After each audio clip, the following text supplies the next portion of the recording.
Estamos em contato com Lucas Drubski, ele que é o homem forte do futebol do Guarani e vai conversar conosco. Ô Lucas, um abraço para você aqui, Rádio Bandeirantes. Seja bem-vindo, boa noite. Boa noite, Carlos. Boa noite a todos os ouvintes e amigos da Rádio Bandeirantes. Prazer poder trocar algumas palavrinhas com vocês. A gente já acompanhou a sua apresentação, né? Apresentação oficial, entrevista coletiva, mas é a primeira vez que nós estamos aqui tendo um contato exclusivo. Então, gostaria de desejar a você um ótimo trabalho, que seja uma trajetória de muito sucesso. Guarani é uma vitrine, tem uma projeção nacional. Então, fazer um bom trabalho no Guarani, claro que significa muito. Foi assim com outros profissionais que antecederam a você. Então, sucesso do seu trabalho, viu, Lucas? Obrigado, Carlos, obrigado.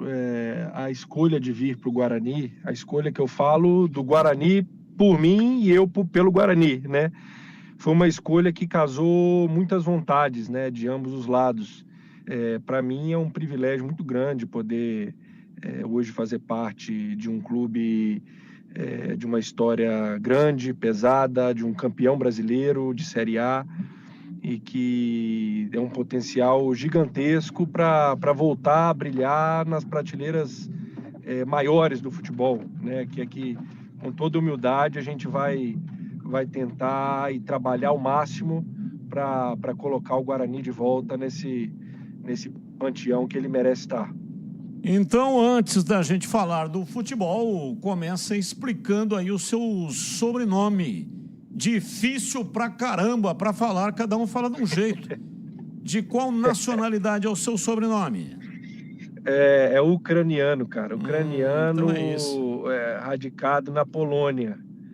Então, mas depois que aprende a falar, não erra mais também, não. O difícil é escrever. Aí eu dou um desconto, porque é uma vogal para um tanto de consoante junto.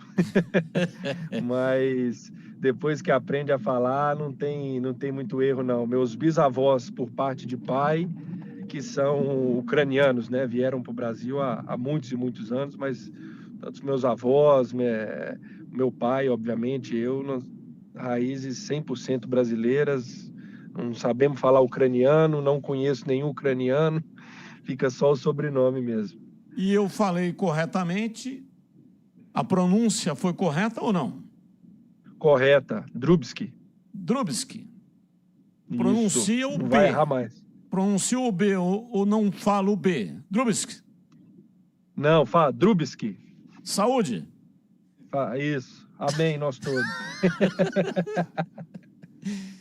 Bem, vamos colocar aqui na roda os comentaristas. Começo com você, Tigrão. A sua pergunta, estamos entrevistando o homem forte do futebol do Guarani, que está trabalhando nesta janela, segunda janela de transferências. Valdemir Gomes, diz aí, Tigrão. Um abraço, viu, Lucas? Obrigado por estar nos atendendo. Tigrão é mais fácil do que falar do que Drubski. É Drubski, Lucas Drubski. Com certeza, mas vou chamar de Valdemir também, porque chamar de Tigrão... É isso aí, muito obrigado. Ô Lucas, seja bem-vindo. E é o seguinte, eu, pelo seu sobrenome aí e pelo sotaque, eu já achei que você era ucraniano, mas de Minas, viu? É um ucraniano nascido em Minas, né? Você puxa um pedaço de mineiro aí de Belo Horizonte, daquela região ali, ou eu estou enganado? Tá corretíssimo. Eu sou nascido em Kiev, Minas Gerais. Sensacional, hein?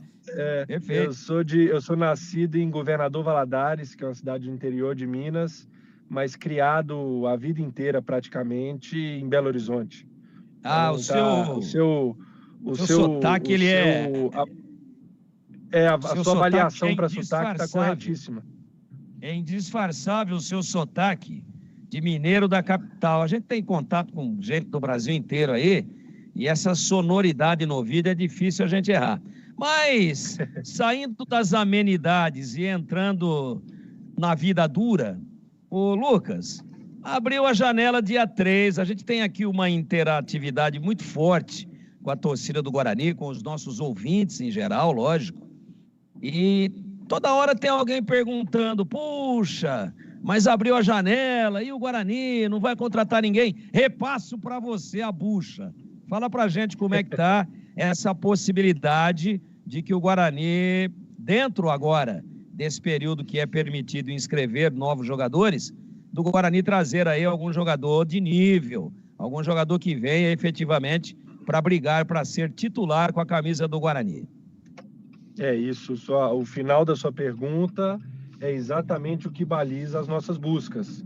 Não adianta a gente trazer qualquer jogador para fazer número, né, para contar como mais um no treino e que não vai resolver os nossos problemas. É claro que cada contratação que a gente faz, se amanhã a gente fala que vai trazer o Messi, o Neymar para o Guarani, é uma aposta. Obviamente que esse nível de jogador é uma possibilidade de aposta, uma chance de dar errado, de aposta de dar errado, muito pequena, né? Mas não deixa de ser uma aposta. Então, assim, dentro das nossas convicções do departamento de futebol, em conjunto com a comissão técnica, com toda a direção, é trazer atletas que vão subir o nível dos que aqui estão no nosso elenco, que é um elenco suficiente, né? A gente tem uma avaliação boa do elenco, mas que obviamente pode melhorar, né? Pode melhorar e vamos melhorar. Então, a expectativa é que a gente possa trazer de 4 a 5 jogadores em posições diferentes, óbvio, dentro da nossa avaliação daquilo que a gente acha que tem que reforçar, né? E que eu espero que essa semana ainda a gente consiga anunciar já algumas carinhas novas, né? Às vezes são processos que não dependem só da gente, às vezes jogadores que não estão livres no mercado, que estão vinculados a outros clubes ainda, seja vindo por empréstimo ou definitivo. A gente depende muito do outro clube, de fazer a liberação mais rápido, resolver as situações mais rápido, mas eu tenho uma expectativa aí que essa semana ainda a gente possa conseguir anunciar umas carinhas novas aí. Carlos Henrique, o bate pesado. E aí, CH, sua pergunta ao Lucas Drubski, homem forte de futebol do Guarani. Diz aí, CH. Lucas, boa noite. Que você tenha muita boa sorte. Eu não desejei isso, porque é a primeira vez que a gente está conversando. O desafio é muito grande e a gente sabe disso. Eu tenho uma para entender e uma outra dúvida, né? Eu tenho duas em uma. A primeira, a limitação financeira que o Guarani tem hoje, você sabe, com certeza sabe, o Guarani está numa recuperação judicial e tem que trabalhar dentro, efetivamente, do orçamento. Se essa limitação está atrapalhando nesse momento para que você reforce o time. E na segunda, eu queria que você falasse como é que funciona não a satisfação, mas o organograma para contratar. Você faz reunião com quem? Quem que participa do teu trabalho? Se é o Ricardo Moisés, se é todo o CA. Eu queria entender essa mecânica com a sua chegada. Boa noite. Boa noite, agradeço as palavras, os votos de boa sorte. Com certeza a gente vai precisar bastante, né? Todo o trabalho que a gente começa, toda a torcida a favor é sempre importantíssima, né? E muito legal essa sua primeira pergunta, porque ela faz muito sentido. Eu não digo que dificulta, mas exige da gente uma criatividade um pouquinho mais acentuada, né? Eu não posso colocar a responsabilidade de trazer ou não jogadores para reforçar atualmente o elenco do Guarani em um panorama financeiro que eu já sei, né, sabia com a minha chegada desde então, de como seria, né? E a gente tem que achar soluções dentro desse panorama financeiro que o clube vive hoje. Uma coisa que eu frisei muito, né, com o CA na minha chegada, é que o maior reforço que a gente poderia contratar, que a gente poderia ter, pelo menos nesse ano, né, falando a curto, médio prazo, né, até o final dessa Série B, seria salários em dia até o final da competição, pelo menos, né, porque eu sei o quanto que isso faz de diferença para a maneira como você termina uma competição. A gente brinca, eu costumo brincar muito. Você ter dinheiro no futebol nem sempre te dá a garantia de que você vai ter um projeto de sucesso. Agora, não ter é certeza que não vai ter sucesso. Isso aí não tem dúvida. Então, o maior reforço que a gente vai ter vai ser o cumprimento das nossas obrigações financeiras em dia, em detrimento a fazer loucuras, de gastar um dinheiro que a gente não tem 100% de certeza que vai poder honrar em uma contratação, 2, 3, fora do nosso parâmetro. Então, respondendo a pergunta, eu vou mudar um pouco, não torna difícil, mas exige que a gente seja mais criativo e por isso a gente tem, vamos colocar entre aspas aí, demorado um pouquinho mais para acertar alguns reforços, mas como falei, eu friso, eu acho que essa semana a gente já vai ter algumas novidades bacanas. E a segunda foi, me relembra a segunda pergunta? Sobre o organograma, com quem você faz reunião, para quem você reporta, enfim, eu queria que você comentasse um pouco como funciona dentro do Guarani o seu trabalho. Isso. É um trabalho, isso você fala especificamente de contratação ou coisas do dia a dia normal? Contratação e no dia a dia, por gentileza. Acaba que o contato mais próximo que eu tenho é com o CEO Ricardo Moisés, né?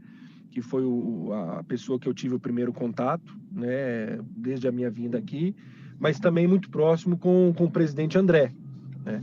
Então, as questões do dia a dia administrativas, que envolvem a gestão do departamento de futebol em si, eu bato sempre mais com o Ricardo e com o presidente André, né? Geralmente com essas duas pessoas. E contratação, a gente tem uma certa autonomia assim, bem bacana em relação à prospecção de nomes. Isso aí a gente usa, óbvio, já uma ajuda do nosso setor de análise de mercado, que é um setor que a gente está inaugurando agora no Guarani, que não existia, e eu fiz questão de bater, tanto com o presidente quanto com o Ricardo, a importância... Oi, alô? Estou ouvindo. Pode falar, Lucas. Deu um barulhinho, deu um apito. Então, assim, na prospecção de nomes, a gente tem usado esse nosso novo setor de análise de mercado e também, obviamente, uma construção junto com a comissão técnica, né, que é importante também o aval deles, né, e a perspectiva de formatação de elenco que vai usar. É óbvio que a gente monta o elenco para o Guarani, a comissão sabe disso, mas é importante essa participação de todos da parte técnica na hora da decisão da vinda ou não de um atleta. E, óbvio, na hora de bater o martelo, as questões financeiras, questão de contrato, a gente bate junto ao CEO, Ricardo Moisés, e também ao presidente, para, estando dentro dos parâmetros possíveis de se fazer a contratação, a gente crava a vinda do jogador. Ô Lucas, você falou em criatividade. O futebol ficou muito caro, né? Qualquer jogador aí, mais ou menos, o cara fala em 200, 250 mil reais. Eu até esses dias brinquei e falei, essa janela de transferências parece aqueles anúncios de carros, os carros caríssimos, né? Então sai lá, carro... 30% de desconto. Aí você vai ver o preço do carro, 800 mil, 700 mil reais. Quer dizer, 30% de desconto pode ser um bom desconto, mas o difícil é arrumar o dinheiro para poder comprar aquele carro importado. Então, janela de transferências para quem tem dinheiro, bastante dinheiro, e são pouquíssimos os clubes que têm essa condição, aí é muito bom. Então, gostaria que você falasse dessa dificuldade. Você tem a responsabilidade de contratação, mas, ao mesmo tempo, tem uma limitação de orçamento e os preços que estão muito altos de jogadores que efetivamente podem resolver. Você foi super preciso na sua colocação, Carlos, porque, de fato... a escalada de valores para se fazer futebol hoje no Brasil tem sido assustadora, né? E nem, eu não vou falar dos últimos anos, é de janela a janela. A cada janela que passa, os valores que têm sido praticados são absurdos. Eu não vou entrar aqui na questão de que vale ou não vale. Eu acho que o valor de cada um tá pelo salário. Se tem gente pagando, é porque aquele ali é o valor que vale no momento, né?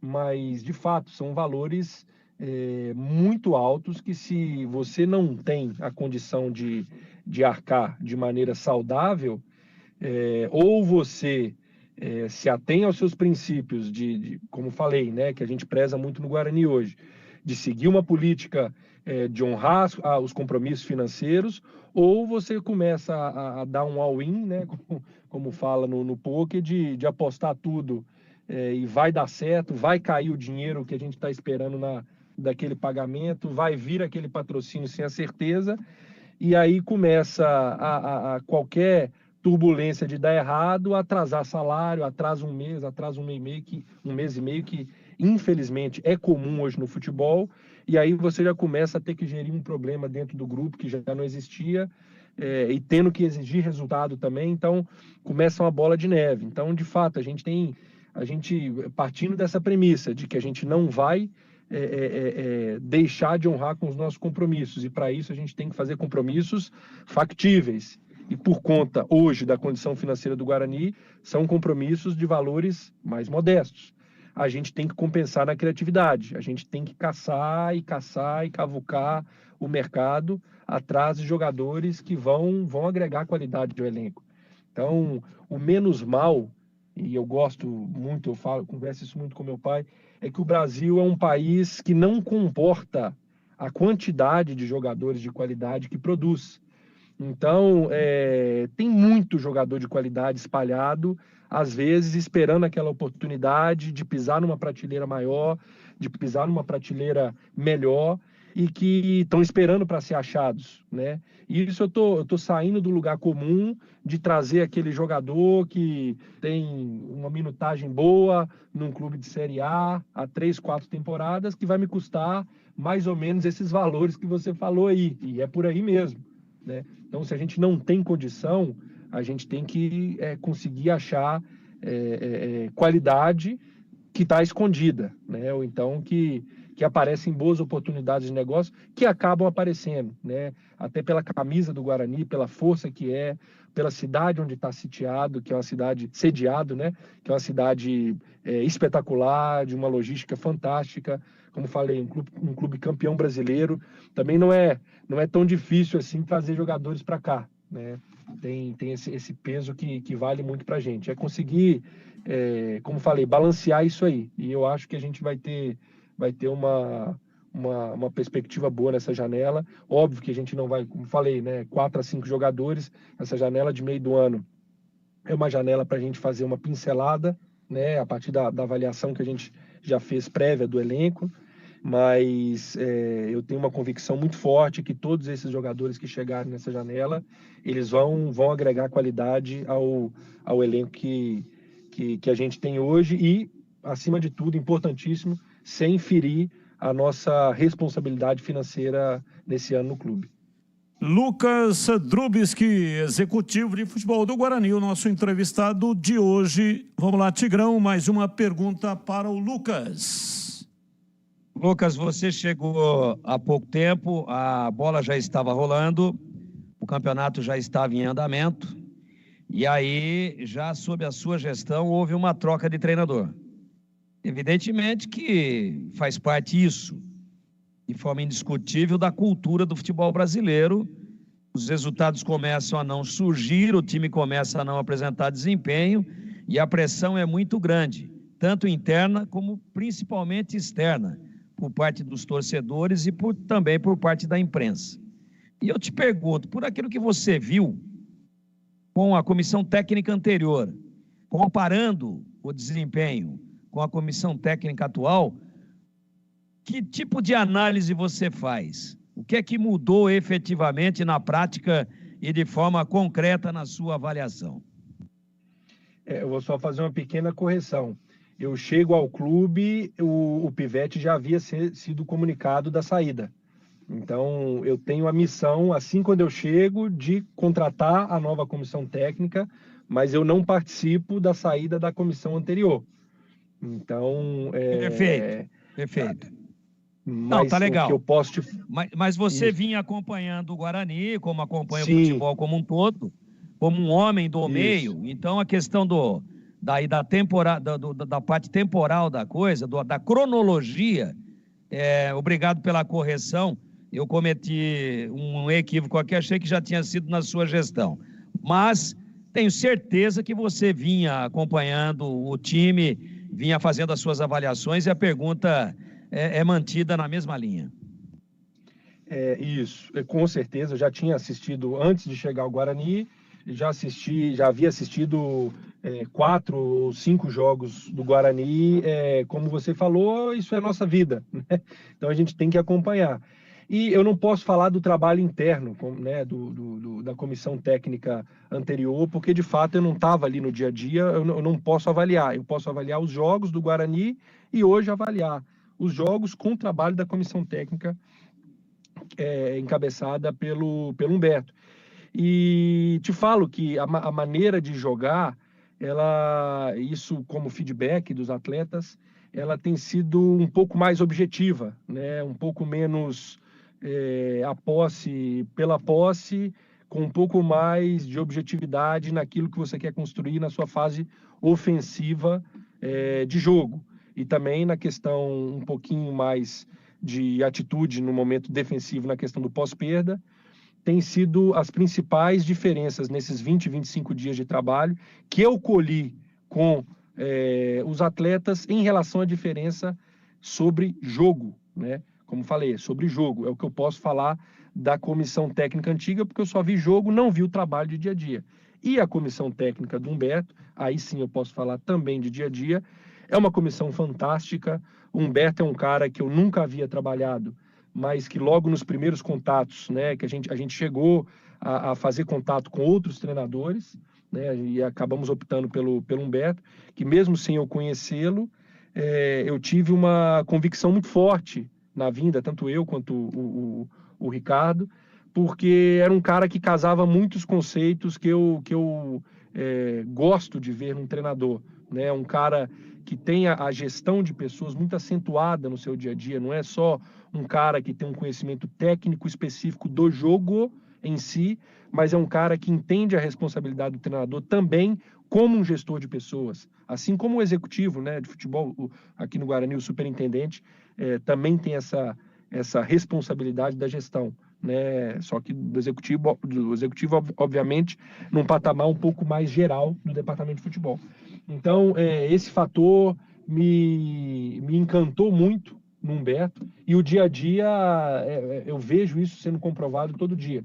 E óbvio, a maneira dele passar o que ele quer do jogo para os jogadores é uma maneira muito clara, é uma maneira muito simples e de muito fácil entendimento para os jogadores, né? Isso traz uma aceitação muito grande deles para executar aquilo que o treinador pede. De novo, eu não sei como era com a comissão técnica antiga, porque eu não participei. Então, seria muito leviano da minha parte falar que é melhor ou pior.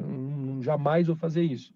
Mas o que eu falo dessa comissão agora é isso. É um trabalho que está no começo, né? Não tem como avaliar 100%. Né? Até aqui a gente tem conseguido os resultados e tem sido bons, né? Até aqui 75% de aproveitamento, mas é um trabalho de dia a dia que está muito bom por parte de feedback tanto dos atletas, da comissão, enfim, todos nós estamos muito satisfeitos com o trabalho feito pela comissão do Humberto. CH, a sua pergunta, mais uma aí para o Lucas. Sobre infraestrutura, que nível de qualidade o Guarani apresenta em academia, parte fisioterápica, a infraestrutura para dar respaldo para o trabalho do Humberto? Você qualificaria como hoje o Guarani, Lucas, por favor? Hoje eu qualifico como satisfatório, né? Tudo que a gente tem hoje nos dá total condição de entregarmos um trabalho bom. Ponto. Pode melhorar? Com certeza, claro que pode, né? A nossa academia, aparelhagem toda nova, a questão de aparelhos de auxílio, né, de performance, GPS, os aparelhos da fisioterapia, todos da melhor qualidade. Agora, existem alguns fatores que podem melhorar, a questão de campo, especificamente no CT, né, o gramado do Brinco está um tapete, tá muito, muito bom. O nosso gerente Sérgio do Prado faz um trabalho espetacular nessa gestão de patrimônio lá do clube, mas com certeza pode melhorar, toda estrutura pode melhorar. Se você chegar hoje no Flamengo, tem coisa lá no Ninho do Urubu que pode ser melhorado. Então, a minha missão aqui também é tentar deixar um legado de gestão que vai além de pessoas, né? Além do departamento, é também fazer uma gestão para o clube em si, né? Trazendo, agregando questão, não só como falei, essas práticas de gestão para pessoas, mas também nessa questão estrutural, patrimonial, de trazer melhoras para o clube. Isso aí eu vou tentar ao máximo lutar para que eu saia daqui do Guarani. Não sei se daqui a 6 meses, 1 ano, 2 anos, 10 anos, só o nosso paizinho lá de cima vai saber falar, mas entregar um Guarani melhor do que o Guarani que eu cheguei. Então, essa aí, com certeza, é uma das minhas missões que eu vou lutar muito para fazer. Ô Lucas, ainda sobre essa questão do futebol tá muito caro, eu recebi a informação que a comissão técnica do Guarani tem 31 pessoas, 31 profissionais. Você confirma isso? E por que precisa de tanta gente numa comissão técnica?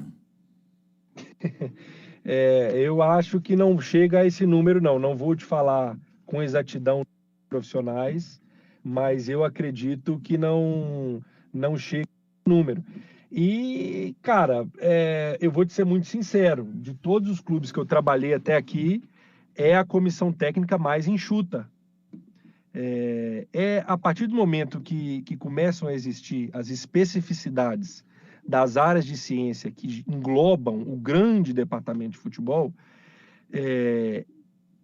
para haver uma melhora de uma forma geral no futebol do clube, no departamento de futebol do clube, é preciso trazer pessoas especialistas nas áreas que a gente quer melhorar.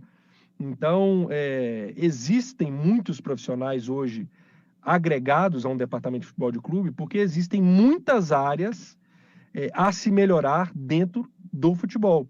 Então, uma área que não existia até 15, 20 anos atrás, que é o departamento de análise de desempenho, hoje já se desmembra em análise de desempenho específica, que é uma análise da sua equipe, do adversário, para análise de mercado, que já é uma análise de prospecção de atletas, de novos negócios. Então, porque hoje não dá mais, não existe mais um futebol moderno, um futebol, como frisei há pouco, criativo, e eu vou frisar aqui especificamente na área de contratação, só com jogadores indicados por empresários, por amigos próximos, por jogadores que passaram na mão do treinador, do executivo, do presidente. Isso não existe. Ô, Lucas, a gente tem que ter pessoas... Oi? Infelizmente, vamos encerrar a nossa entrevista, porque vem aí a Voz do Brasil. Um grande abraço, muito obrigado, viu? Valeu, um abraço.